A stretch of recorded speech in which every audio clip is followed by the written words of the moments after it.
আমি যখন স্কুলে পড়তাম শৈলনার গার্লস স্কুলে, তখন আমাদের মেইন গেটের পাশে একটা পকেট গেট ছিল স্কুলে ঢোকার জন্য।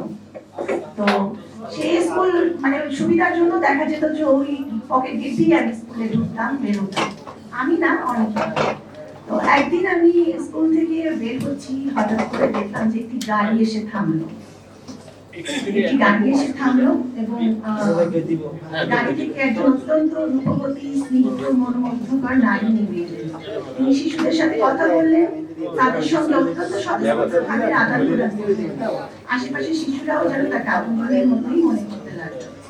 আমি কাছে যাইনি, একটু দূর থেকে দেখেছিলাম, কিন্তু জানি না সেই ছোট্ট স্মৃতিটা আমার মনের মধ্যে অনেক দিন পর্যন্ত রয়ে গেছে এবং আজ পর্যন্ত রয়ে গেছে। আমার বইটি এমন একটি বই, এই পপ-আপ বই বের করার এমন মানে উদ্দেশ্যটা ওটাও একটা। এবং আমি ছোটবেলা থেকে লেখালেখি করি, যতটা লিখেছি ততটা আসলে প্রকাশিত হয়নি।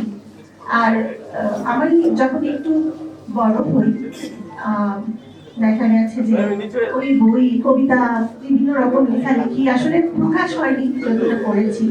আর ছোটবেলায় দেখতাম যে আমার বাবা একজন বইপোকা মানুষ ছিলেন। তিনি দেশ বিদেশে বিভিন্ন বই সংগ্রহ করতেন।